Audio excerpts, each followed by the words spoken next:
kebimbanganku, di tengah kecemasanku, Yesuslah pengharapanku. Di masa dukaku, di saat sakitku, Engkaulah penolong dan penyembuh bagiku. Hatiku tenang di dalam naungan-Mu, Tuhan. Masa depanku indah bersama-Mu, Yesus. Ku percaya Kau selalu menyertai aku, asalkan ku mau tetap taat dan setia.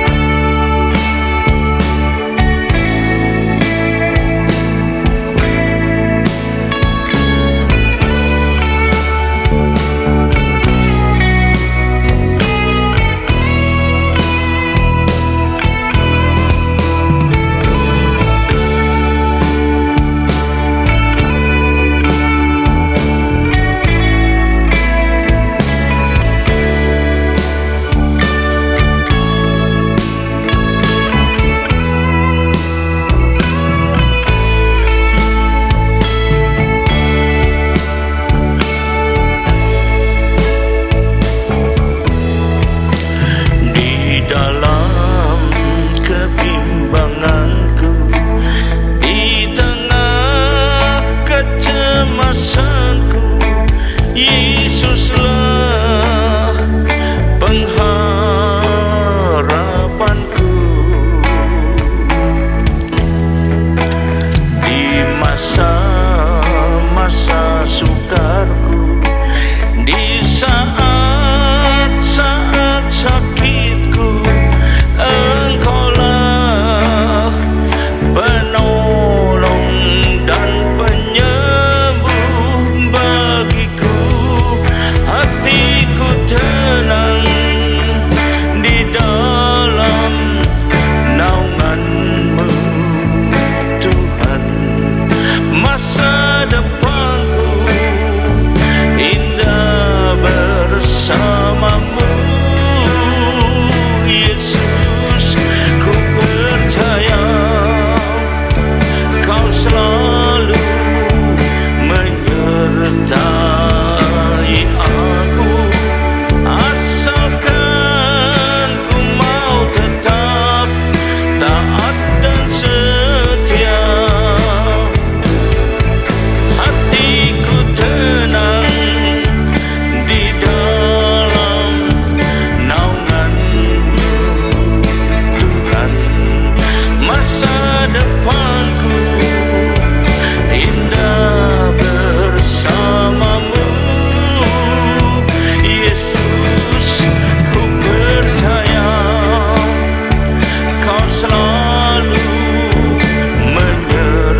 Tuhan, Tuhan, ku mau bersujud di kaki-Mu, tersungkur di hadapan tata-Mu.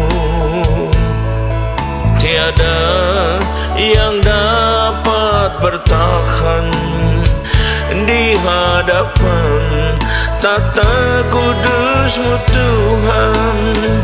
Betapa kemilau cahayanya, seluruh surga pun sujud menyembah Dia. Alam semesta pun turut serta memuja kebesarannya. Segenap hatiku kuserahkan padamu, dan juga seluruh hidupku. Itu yang jadi kerinduanku sekarang dan selamanya.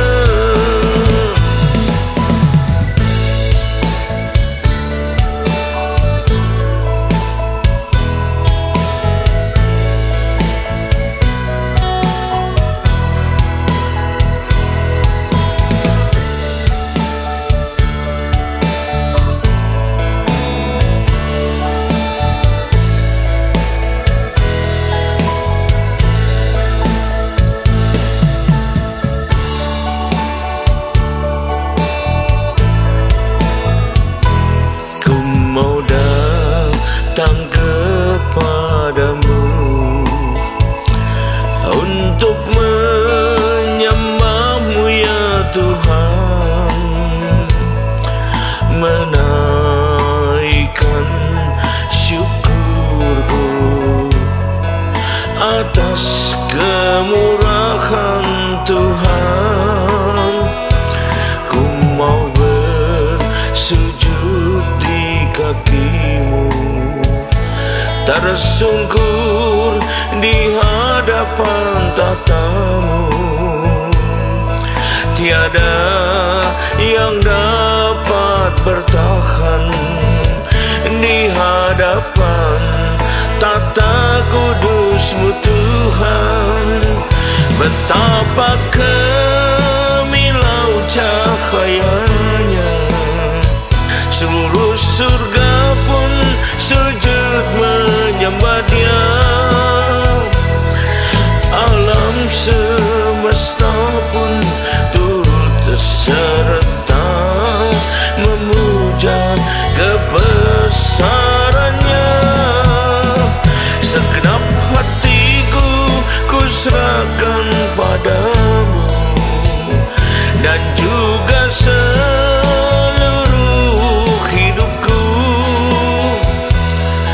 Itu yang jadi kerinduanku sekarang dan selamanya.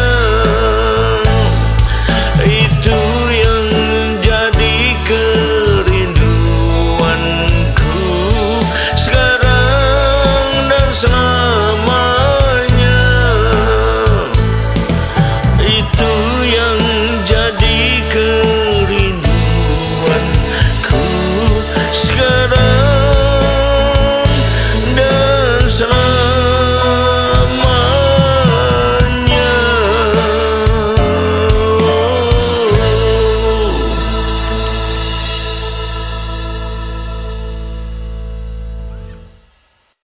Shalom, selamat berjumpa kembali saudara dikasihi Tuhan. Mari kita persiapkan diri kita untuk segera masuk dan terima firman Tuhan. Sebelumnya marilah kita berdoa dulu. Terima kasih Tuhan, kami umat-Mu siap menyambut firman-Mu. Urapilah kami semua, dan urapi firman-Mu ini, dan urapi juga hamba-Mu yang akan menyampaikan firman ini, agar tidak kembali dengan sia-sia. Dia boleh tumbuh dalam hidup kami dan menghasilkan buah yang baik dan berlipat ganda sampai 30 kali, 60 kali, bahkan 100 kali ganda. Dan berikanlah pada kami semua ya Tuhan urapan khusus roh hikmat dan wahyu daripadamu, agar terbukalah pikiran kami sehingga kami boleh menangkap dan mengerti maksud dan isi firman-Mu ini dengan tepat, dengan baik, dan dengan benar. Terima kasih Tuhan, kami semua siap sambut firman-Mu ini hanya dalam satu nama yang berkuasa, yaitu nama-Mu Tuhan Yesus Kristus. Haleluya. Amin. Nah, sekali lagi salam dan kasih Tuhan. Mari kita persiapkan diri kita untuk menerima firman Tuhan. Tema dari firman Tuhan pada saat ini saya pilihkan yang bertemakan pertimbangkan dulu dengan baik-baik sebelum dilakukan. Jadi pertimbangkan dengan baik-baik sebelum dilakukan, ya. Itu kenapa demikian? Karena dunia pun mengatakan pikir dahulu adalah pendapatan, sesal kemudian tidak ada gunanya. Jadi kalau tidak kita pertimbangkan baik-baik, langsung kita lakukan begitu saja, maka kalau itu menimbulkan sesuatu yang kurang menguntungkan, kita menyesal pun tidak ada gunanya lagi. Maka sebelum dilakukan, pertimbangkan dan pikirkan dengan baik dulu. Dan biar kita juga selalu berdasarkan pada kehendak Tuhan, ya. Jadi mari kita pelajari. Itu yang disebut orang dengan kondisinya ceroboh, ya. Jadi orang-orang kebanyakan, bahkan bukan cuma orang-orang yang tidak percaya Tuhan saja, tapi orang percaya juga bisa loh, cukup sering loh melakukan hal demikian, ya, dalam hidup ini. Dan ini sering juga kalau kemudian mengakibatkan, menimbulkan hal yang negatif, hal-hal yang tidak diinginkan, ya. Bahkan bisa juga malah hal yang merugikan. Karena itu kita perlu belajar untuk menghindarinya, terutama dalam hal-hal yang saya akan sampaikan berikut ini. Pertama, apa yang harus kita pikirkan baik-baik dulu, kita pertimbangkan baik-baik dulu sebelum kita lakukan, yaitu dalam memilih perkataan, dalam berkata-kata, ya, itu perlu kita pikirkan dulu, ya, kalau perlu berdoa dulu. Karena ini bisa mengakibatkan orang lain kalau tidak pikirkan dulu, asal ngomong aja, asal tidak milih kata-kata, ya, maka bisa buat orang lain tersinggung, orang lain bisa marah, bahkan kemudian merasa direndahkan, merasa dihina, merasa difitnah, dan akhirnya timbullah permusuhan, ya, timbullah perkara yang tidak ingin pernah kita bayangkan sebelumnya. Nah, dunia pun mengatakan demikian, hidup dan mati dikuasai oleh lidah, kata dunia ini, ya. Firman Tuhan juga mengatakan demikian, hidup dan mati dikuasai oleh lidah, artinya ada perkataan. Berapa banyak penganiayaan kalau kita lihat, ya, dan berita-berita dan sebagainya, bahkan pembunuhan-pembunuhan, ya, terjadi karena kata-kata yang dianggap menyakiti hati si pelaku, ya. Kita baca dulu Yakobus 3 ayat 6. Jadi kita perlu pertimbangan dengan baik dulu sebelumnya. Yakobus 3 ayat 6. Lidah pun adalah api yang merupakan satu dunia kejahatan kalau tidak kita pertimbangkan dengan baik, ya, dan mengambil tempat di antara anggota tubuh kita sebagai sesuatu yang dapat menodai seluruh tubuh dan menyalakan roda kehidupan kita, sedang ia sendiri dinyalakan oleh api neraka. Itu kata kitab Yakobus 3 ayat 6. Kita baca lagi ayat ke-9. Ayat ke-9 mengatakan, dengan lidah kita memuji Tuhan Bapa kita, dan dengan lidah pula kita mengutuk manusia yang diciptakan menurut rupa Allah. Jadi bisa sesuatu yang berguna, bisa sesuatu yang tidak berguna. Nah ini, ya, itu tergantung, maka perlu dipertimbangkan dengan baik dulu, ya. Terakhir untuk poin ini kita baca di Mazmur 52 ayat keempat. Engkau merancangkan penghancuran. Nah, lidahmu seperti pisau cukur yang diasah, hai engkau penipu. Jadi kalau tidak hati-hati, maka itu bisa buat akibatnya kurang baik, ya. Jadi gimana kalau gitu dong? Harusnya kalau kita berkata-kata, kita pikirkan, kita pertimbangkan dengan baik-baik lebih dulu. Pertimbangkan dari aspek-aspek yang lain, dan terutama minta dulu petunjuk Tuhan bagi kita tahu apa yang harus kita perkatakan. Nah, itu yang pertama. Poin yang kedua, dalam hal apa lagi kita pertimbangkan baik-baik, ya, dalam memilih pergaulan. Wah, pergaulan itu baik-baik, waduh. Nanti dulu ada pergaulan yang baik, ada pergaulan tidak baik. Apa yang baik itu yang bawa akibat baik buat hidup kita. Apa yang tidak baik yang bawa akibat tidak baik dalam kehidupan kita, ya. Kita baca 1 Korintus 15 ayat 35. 33 bukan 35, 33, sorry, maaf. Janganlah kamu sesat. Pergaulan yang buruk merusakkan kebiasaan yang baik. Nah, ini jadi merugikan pergaulan yang buruk itu. Kita baca lagi lebih jelas lagi di Amsal 13 ayat 20. Ini jelas sekali. Amsal 13 ayat 20. Ayat yang sangat sering kita baca, ya sering kita diskusikan. Siapa bergaul dengan orang bijak menjadi bijak. Nah, ini pergaulan yang baik. Tapi siapa berteman dengan orang bebal menjadi malang, merugikan dirinya sendiri. Ini kata firman Tuhan. Jadi perlu kita pertimbangkan dengan baik-baik. Kita pikir dengan baik dalam memilih pergaulan itu, ya. Bukan asal saja. Malah dunia mengatakan, ya, pergaulan itu membentuk karakter seseorang, membentuk hidup seseorang. Apalagi kita kalau bila bergaul erat.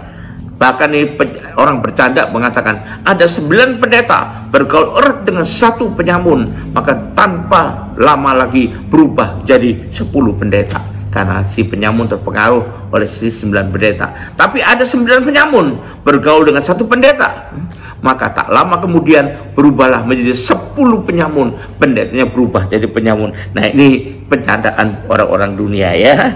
Jadi perlu kita jaga sebelum kita milih pergaulan itu, perlu kita pertimbangkan baik-baik dulu, minta petunjuk Tuhan. Yang ketiga, apalagi harus kita pertimbangkan dengan baik dalam menyikapi masalah dan persoalan-persoalan dalam kehidupan kita ini. Perlu pertimbangkan baik-baik, jangan asal ngikuti perasaan saja, ya. Mari kita baca dulu pertama di Mazmur 37 ayat 37. Perhatikan orang yang tulus dan lihatlah kepada orang jujur, dan kepada orang suka damai akan ada masa depan. Nah, itu menyikapi masalahnya, persoalannya. Lalu kita baca lagi 1 Korintus 16 ayat 13. Berjaga-jagalah, berdiri dengan teguh dalam iman, bersikaplah sebagai laki-laki dan tetap kuat. Ini harus pertimbangan dengan baik dulu, ya. Lalu kita baca lagi di Matius 8 ayat 26. Nah, ia berkata pada mereka, mengapa kamu takut, kamu yang kurang percaya? Lalu bangunlah Yesus dan menghentikan angin dan danau itu, maka danau itu menjadi teduh sekali. Nah, ini mereka para murid tidak terlalu menyikapi sesuatu atau masalah yang datang pada dirinya tidak dengan baik, maka ketakutan sekali, dipengaruhi oleh ketakutan, ya, dihantui oleh ketakutan. Kita baca lagi di Wahyu 2 ayat 10. Jangan takut terhadap apa yang harus engkau derita. Ini menyikapinya gimana? Jangan takut. Nah, ya, walau penderitaan itu datang. Sesungguhnya iblis akan melemparkan beberapa orang dari antaramu ke dalam penjara supaya kamu dicobai dan kamu akan beroleh kesusahan selama 10 hari. Nih masalah, nih penderitaan dihadapi yang datang menimpa, tapi sikap kita harus berdasarkan iman kepada Tuhan, ya. Hendaklah engkau setia sampai mati, ini menyikapinya, dan aku akan mengaruniakan kepadamu mahkota kehidupan. Itu ayat-ayat yang kita bisa baca untuk poin seperti ini, ya. Masih banyak yang lain, tapi kita tidak usah baca lagi lah, waktu kita terbatas. Jadi saya mau katakan, memang hidup ini penuh dengan masalah, penuh dengan persoalan, penuh dengan penderitaan, penuh dengan ancaman, bahkan yang tak kunjung henti bisa terjadi begitu saja. Nah, kalau kita ditimpanya, menyikapinya harus dengan bijak, harus dengan berdasarkan iman, percaya kepada Tuhan, maka kita bisa mendapat akhiran yang lebih baik, ya. Contohnya, kalau ada masalah, ada bahaya mengancam, pertanyaannya, apakah kita menyikapinya, ya, dengan ketakutan, dengan stres? Nah, kalau kita ketakutan, stres ini, kalau terus dilanda stres, itu mengganggu kesehatan kita. Ataukah dengan mengandalkan Tuhan, dengan mengimani janji-janjinya, nah itu akan menentukan bagaimana akhirannya, ya. Jadi perlu kita menyikapi dengan mempertimbangkan baik-baik, dengan tenang, ya, memikirkan baik-baik lebih dulu sebelum mengambil keputusan sikap apa yang akan kita ambil di sana, ya. Itu yang ketiga. Yang keempat, kita harus pertimbangkan baik-baik, pikirkan baik-baik sebelum kita, ya, menggunakan atau memanfaatkan berkat dari Tuhan yang mungkin kita telah terima, ya. Apakah sesuai dengan kehendak Tuhan, atau menggunakan uang yang dimiliki, diperoleh, dihasilkan itu dengan kehendak kita sendiri. Itu perlu dipertimbangkan dulu, ya, dengan sebaik-baiknya. Mari kita baca Amsal 28 ayat 20. Orang yang dapat dipercaya mendapat banyak berkat. Jadi kalau kita menyikapinya dengan sesuai dengan kehendak Tuhan, maka berkat makin bertambah aja dalam hidup kita. Tapi orang yang ingin cepat menjadi kaya, yang penting kaya supaya bisa nuruti kemauan saya, maka itu dikatakan tidak akan luput dari hukuman. Itu yang pertama. Kita baca lagi Amsal 11 ayat 25. Ya, Amsal 11 ayat 25.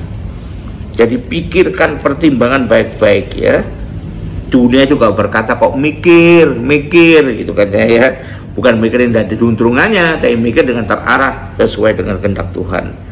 Biar jadi hidup kita harus bergantung kepada Tuhan, mengandalkan Tuhan. Amsal 11 ayat 25. Amsal 11 ayat 25, siapa banyak memberi berkat, diberi kelimpahan. Siapa memberi minum, ia sendiri akan diberi minum. Jadi siapa yang menggunakan, memanfaatkan berkat Tuhan buat dirinya dengan sebaik-baiknya, sesuai kehendak Tuhan, maka akan ditambahkan terus kepadanya, ya. Itu terakhir untuk poin ini, walaupun masih banyak lagi ayat yang lain. Kita baca di Amsal 3 ayat 9. Muliakanlah Tuhan dengan hartamu dan dengan hasil pertama dari segala penghasilanmu. Muliakan Tuhan dengan menggunakan, memanfaatkan berkat Tuhan dalam bentuk harta atau apapun yang diberi kepada kita, itu sesuai dengan kemauan, kehendak, hukum-hukum Tuhan. Haleluya.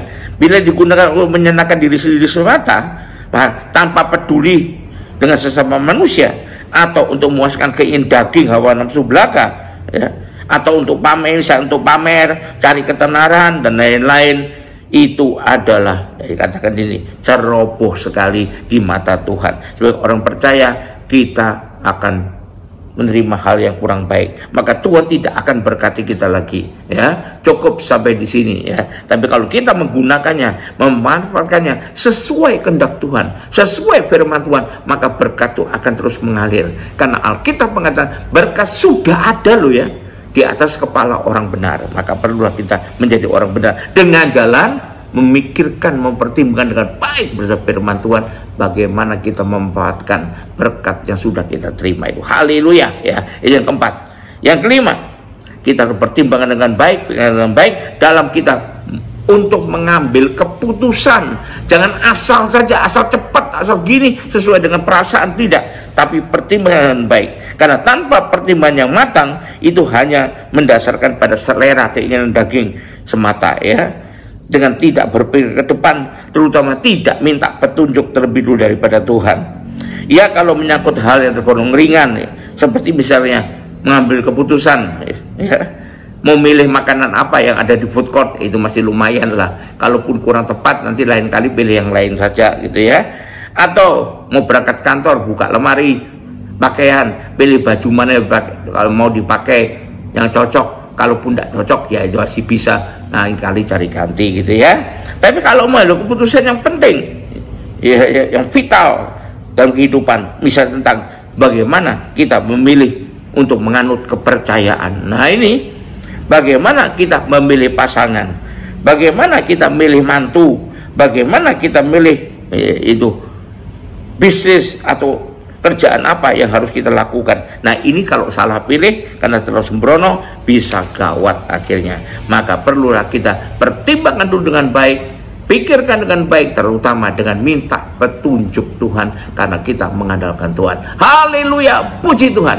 Mari kita akhiri ibadah ini dengan terima berkat dari Tuhan. Angkat kedua tanganmu dan kita terima berkat Tuhan. Kembalilah ke aktivitas masing-masing dengan berkat yang terbaik dari Bapa di sorga, dengan kasih karunia dan damai sejahtera dari Tuhan kita Yesus Kristus, juga dengan persekutuan, pertolongan, penghiburan, kekuatan, dan terutama urapan yang penuh dari Roh Kudus yang menyertai kita mulai saat ini sampai sepanjang tahun ini, sampai Maranatha, Tuhan Yesus datang kembali. Yang percaya dan terima berkat Tuhan ini sama-sama katakan amin. Tuhan Yesus berkati. Sampai jumpa.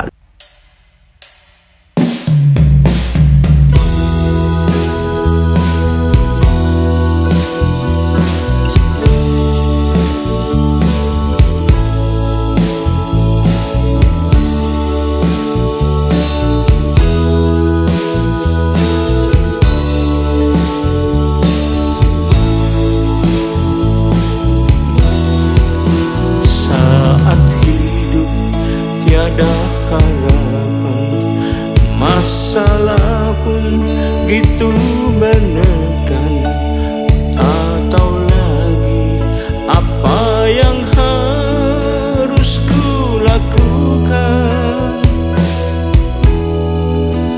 Melangkah maju tiada jalan, ke belakang pun penuh hambatan.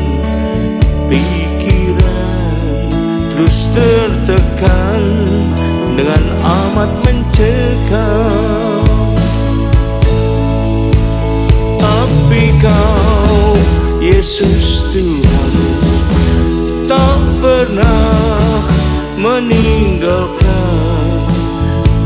umat-Mu Tuhan yang begitu tertekan.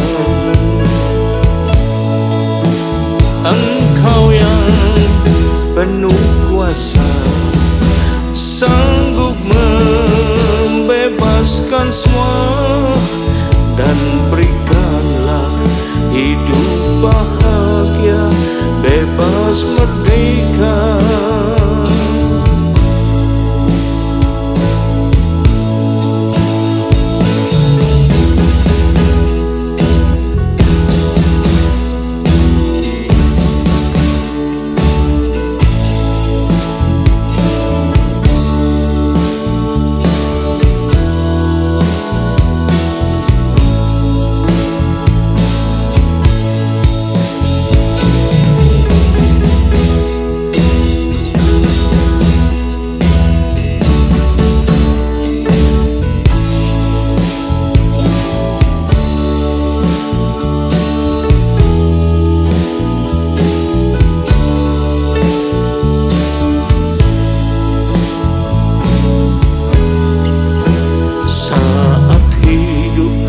Tiada harapan, masalah pun begitu menekan.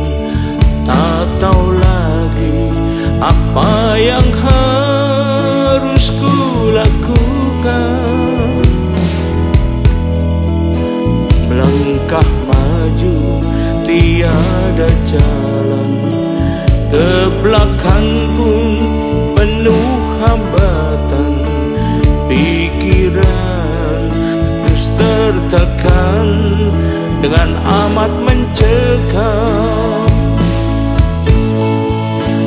Tapi Kau, Yesus Tuhan, tak pernah meninggalkan umat-Mu Tuhan yang begitu tertekan.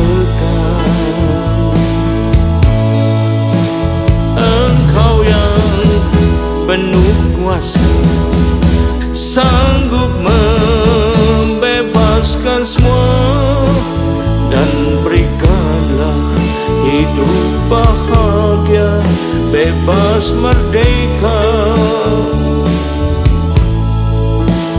Dan berikanlah hidup bahagia, bebas merdeka.